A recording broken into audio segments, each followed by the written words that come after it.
Hacía un momento que Odette daba señales de emoción y de incertidumbre, ya que no la significación de ese discurso comprendía al menos que podía calificársele en el género corriente de los laïus, y escenas de reproches y súplicas, y la experiencia que tenía de los hombres le permitía deducir, sin fijarse mucho en el detalle de las palabras, que no las dirían si no estuvieran enamorados, y que, desde el momento que estaban enamorados, no había por qué obedecerlos, y aún sentirían más amor después. Y habría escuchado a Swann con gran calma, de no haber visto que se pasaba la hora y que por poco que siguiera hablando, iba, como se lo dijo con sonrisa cariñosa, testaruda y confusa, a acabar por perder la obertura. Otras veces Swann le decía que el motivo principal para que dejara de quererla sería su obstinación en no renunciar a mentir. Hasta mirándolo por el lado de la coquetería, ¿no comprendes lo que pierdes de tus atractivos rebajándote a mentir así? ¿Cuántas faltas te serían perdonadas por una confesión? Realmente eres menos lista de lo que yo me figuraba. Pero era inútil que Swann les pusiera todas las razones que había para que no mintiera. Esas razones quizás habrían dado al traste con un sistema general de la mentira, pero Odette no poseía tal sistema y se limitaba, en cada caso particular en que deseaba que Swann no supiera una cosa, a ocultársela. Así que, para ella, el embuste era un expediente de orden particular y lo único que la decidía a mentir y no era también una razón de orden particular, la probabilidad más o menos grande de que Swann descubriera que no había dicho la verdad. Físicamente estaba atravesando una mala fase, engordaba, y el encanto doliente y expresivo y las miradas de asombro y de ensueño de antes se iban al parecer con su primera juventud, de modo que había llegado a ser tan preciosa para Swann precisamente en el momento en que menos bonita le parecía. La miraba mucho para ver si podía captar aquella seducción que él la conocía y que no encontraba ya, pero el saber que bajo aquella nueva crisálida seguía viviendo Odette, seguía latiendo la misma voluntad fugaz, inaprensible y solapada, era bastante para que Swann continuara poniendo el mismo ardor en la tarea de apoderarse de ella. Miraba fotografías de hacía 2 años y se acordaba de lo deliciosa que estaba entonces, y eso le consolaba un poco de lo que padecía por ella.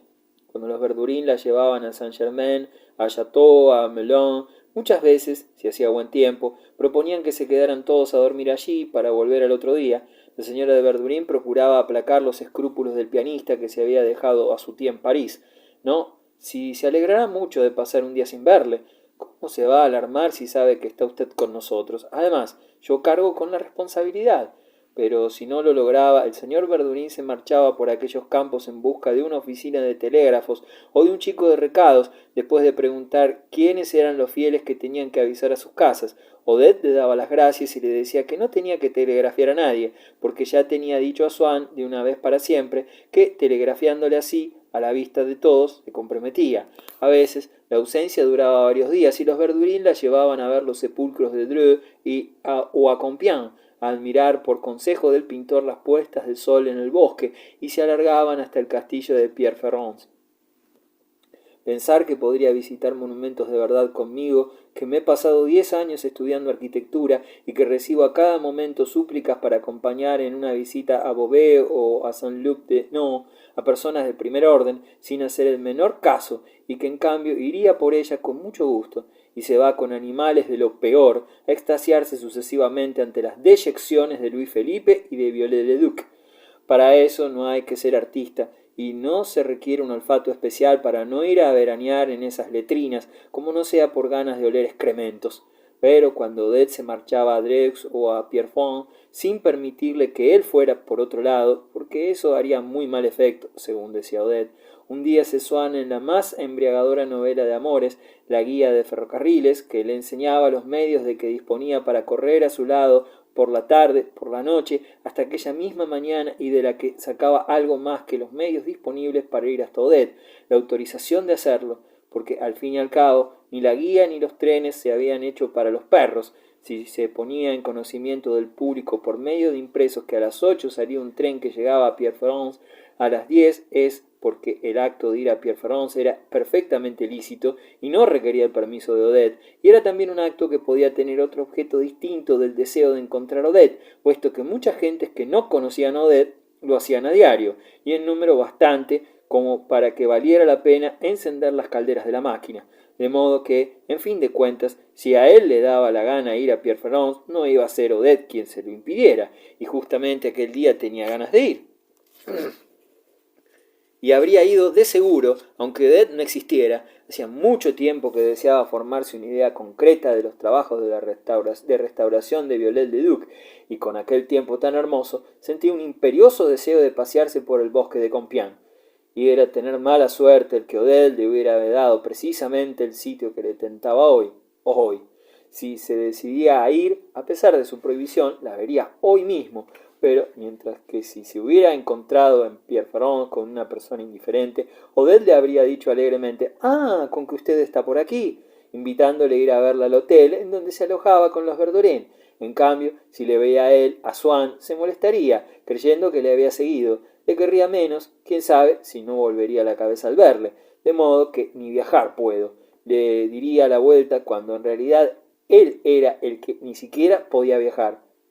Para poder ir a Compiègne y a Pierrefonds sin que pareciera que iba en busca de Odette, se le ocurrió por un momento hacer que le llevara un amigo suyo que tenía un castillo allí cerca, el marqués de Forestel. Se lo dijo sin contarle el motivo, y el amigo no cabía en su pellejo de alegría, porque al cabo de 15 años había Swann consentido por fin a ir a su posesión, y aunque le dijo Swann que no quería detenerse mucho, por lo menos le prometió que harían excursiones y darían paseo juntos durante unos días. Swann ya se veía allí con su amigo, y antes de ver a Odette, hasta si no lograba verla, con solo pisar aquella tierra le embargaría una gran felicidad, porque, aunque no supiera en un momento dado cuál era el lugar exacto que disfrutaba de la presencia de Odette, sin embargo sentía palpitar en torno suyo la posibilidad de su súbita aparición en el patio del castillo, que ahora se le representaba hermoseado porque iría a verle a causa de Odette, en todas las calles del pueblo, que se le aparecían llenas de poesía, en todos los senderos del bosque, bañado por la luz profunda y tierna del poniente. Así los innumerables y alternativos, donde iban a refugiarse simultáneamente en la indecisa ubicuidad de sus esperanzas el corazón de Swann, vagabundo, dichoso y múltiple. Sobre todo, diría a su amigo Forestel, hay que tener cuidado en no tropezarnos con Odette y con los Verdurin. Me acaban de decir que hoy precisamente están en Pierrefonds. Ya sobra tiempo para verlos en París, y parece que no podemos dar un paso los unos sin los otros, y su amigo no comprendería por qué cambiaba Swann 20 veces de proyectos, por qué recorría todos los comedores de los hoteles de Compiègne sin decidirse a quedarse en ninguno, aunque los Verdurin no asomaban por ninguna parte, como buscando aquello de que decía huir, y en realidad para huirlos en cuanto lo encontrara, porque si hubiera dado con el grupito de seguro se habría ido ostensiblemente por otro lado, satisfecho de haber visto a Odette y de que ella le hubiera visto, sobre todo de que hubiera visto que no la hacía caso, pero ya adivinaría que había ido allí detrás de ella, y cuando el marqués de Forestel iba a buscarle para que se marcharan, Swann le respondía: no puedo ir hoy a Pierrefonds, Odette está allí pasando el día, y Swann se daba por feliz, a pesar de todo, al sentir que si entre todos los mortales él era el único que no tenía derecho a ir ese día a Pierrefonds, aquello se debía a que él era para Odette distinto de los demás, su amante, y esa restricción que él sufría del derecho de libre circulación era una forma más de la esclavitud y de ese amor que tanto gozaba. Realmente, más valía no correr el riesgo de enfadarse con ella, tener paciencia y esperar que volviera, y pasaba los días inclinado sobre un mapa del bosque de Compiègne, como si fuera el famoso mapa del cariño, rodeado de fotografías del castillo de Pierrefonds. En cuanto llegaba el día de su posible retorno, volvía a coger la guía, calculaba el tren que debió de tomar, y si perdía ese, los que le quedaban luego. No salía por miedo a que llegara un telegrama mientras estaba fuera de casa. No se acostaba por si acaso. Odette volvía tarde y se le ocurría sorprenderle yendo a visitarle. A medianoche, precisamente, oía que llamaban a la puerta de la calle. Le parecía que tardaban mucho en abrir. Iba ya a despertar al portero, se asomaba a la ventana para llamar a Odette, si es que era ella, porque tenía miedo, a pesar de que había bajado 10 veces en persona a decirlo, que le contestaran que no estaba el señor en casa. Resultaba ser un criado que llegaba a acostarse. Se fijaba en el incesante rodar de los coches que pasaban y que antes no le llamaban la atención. Los oía a lo lejos, sentía cómo se iban acercando. cómo pasaban luego sin pararse por delante de la puerta, portadores de un mensaje que iba a otra parte, y no era para él. Y esperaba toda la noche inútilmente, porque los Verdurin habían adelantado su viaje y Odette estaba en París desde el mediodía. No se le había ocurrido avisar a Swann, sin saber qué hacer, se había ido ella sola a un teatro, se había vuelto a casa temprano y ahora estaba durmiendo. Y es que ni siquiera se había acordado de Swann. Y esos momentos en que se olvidaba hasta de la existencia de su querido hacían más servicio a Odette y eran de mayor eficacia para asegurarle el amor de Swann que todas las artes de su coquetería, porque así Swann vivía en esa dolorosa excitación que tuvo fuerza bastante para hacer estallar su amor aquella noche que no encontró Odette en casa de los Verdurin y se pasó horas buscándola. Y Swann no pasaba días felices como Joan Combray, durante los cuales se olvidan las penas que revivirían a la noche. Swann no veía a Odette de día y a ratos pensaba que dejar a una mujer tan bonita salir tan sola por París era imprudente demencia, como colocar un estuche repleto de alhajas en medio del arroyo. Entonces le indignaban todas las gentes que andaban por las calles, como si fueran ladrones, pero como su rostro colectivo e informe escapaba a las garras de su imaginación, no servía para alimentar sus celos, y cansaba el cerebro a Swann, que, pasándose la mano por los ojos, exclamaba: «Sea lo que Dios quiera», al modo de esas personas que, después de encarnizarse en abarcar el problema de la realidad del mundo exterior o de la inmortalidad del alma, conceden a su fatigado cerebro el respiro de un acto de fe. Pero el recuerdo del ausente estaba siempre indisolublemente unido hasta los actos más nimios de su vida de Swann: almorzar, recibir sus cartas, salir, acostarse, precisamente por el lazo de la tristeza que sentía al tener que ejecutarlo sin Odette, lo mismo que esas iniciales de Filiberto el Hermoso que Margarita de Austria, para expresar su melancolía, mandó entretejer con las iniciales suyas en todos los rincones de la iglesia de Brou.